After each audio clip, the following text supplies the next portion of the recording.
The Long Road by Wolfland.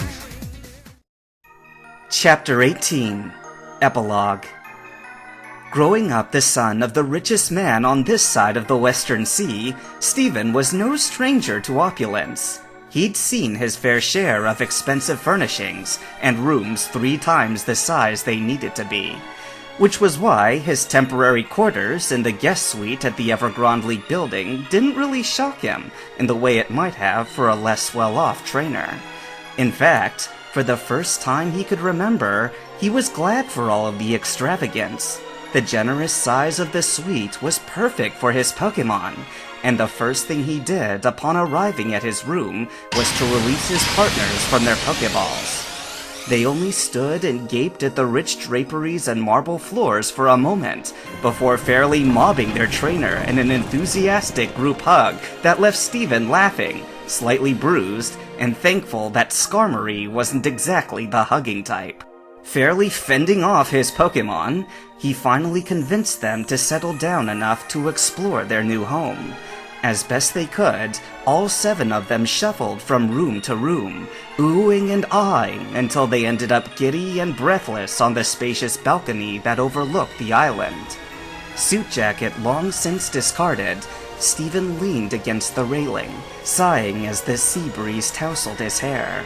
The late summer sun still hung high in the sky, and the expanse of water that stretched beyond Evergrande's cliffs sparkled like 1,000 gemstones.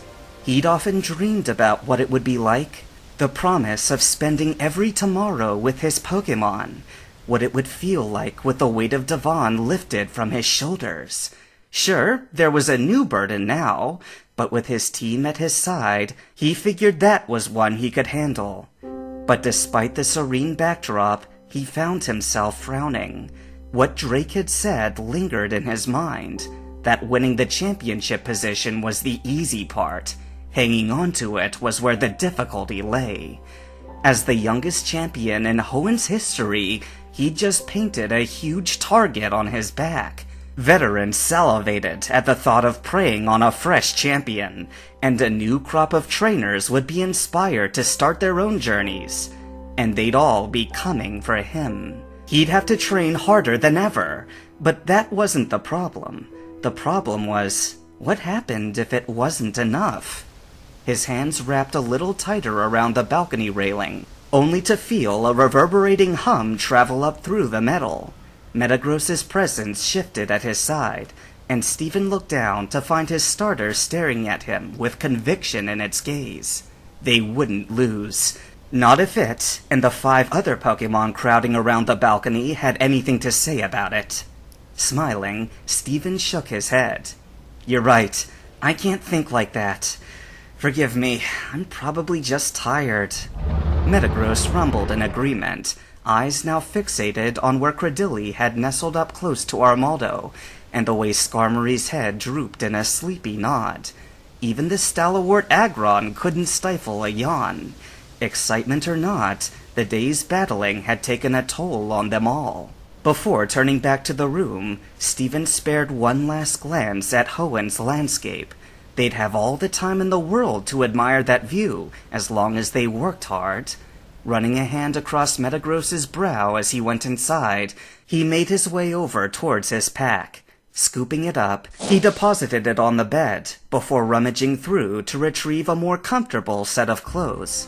But as he pulled out a few items, his hand landed on the rain jacket he had stashed at the bottom, and he paused, the waterproof fabric gripped tightly in his hand. All of a sudden, the memories rushed back unbidden. The miserable day in the rain that prompted its purchase, the day relaxing at the shore afterward, finding the water stone that he'd eventually gifted away. All of the snapshots in the mental journal of his journey. The wave of nostalgia hit him hard, and he had to place a steadying palm against the mattress.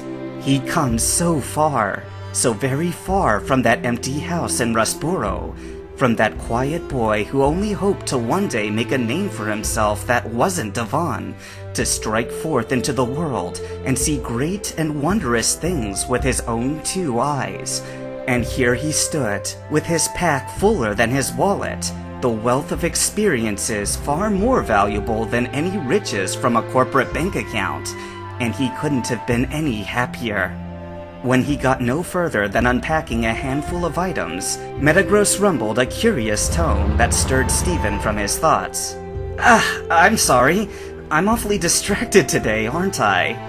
But as he turned to regard his faithful partner, instead of meeting its gaze, he was greeted by a pillow to the face. Stephen froze, the fluffy projectile bouncing lightly to the ground, and he fixed his Pokémon with an incredulous stare. Credilli had 2 more pillows in her tendrils, and Aggron seemed to be the one handing her even more. Armaldo had grasped another one himself, clutching it as a makeshift shield. Stephen swore he could hear a pin drop as all eyes were fixated on him.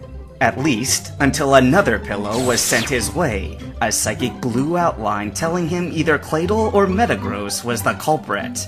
His starter's grating laughter cut through the air as chaos erupted, Stephen grabbing ammunition of his own to send back at his mischievous teammates. The battle was a short one, and by the time it was over, it was clear that the human had lost this one. Still slightly out of breath, Stephen found himself on the floor in a pile of pillows that surely consisted of every cushion in the room. Too tired to make his way back to bed, he resigned himself to his fate. There were worse places to take a nap. Aggron huffed a contented noise as it curled up at the back of the pile, and something told Stephen his Pokémon had planned this from the very beginning. In short order, the rest of his team gathered around their trainer, cozying up to the pile of cushions themselves. Credilli nestled herself against the pillows at Aggron's side, and Armaldo plopped down next to her, wiggling his way into the pile until it covered him in a plush layer of padding. Not needing a pillow of its own to settle down, Claydol hovered up to the group to rest within the curl of Aggron's tail, while Skarmory selected a particularly large cushion to use as its roost. Finally, Metagross sidled up next to Aggron's head and lowered itself into the pile, completing the semicircle.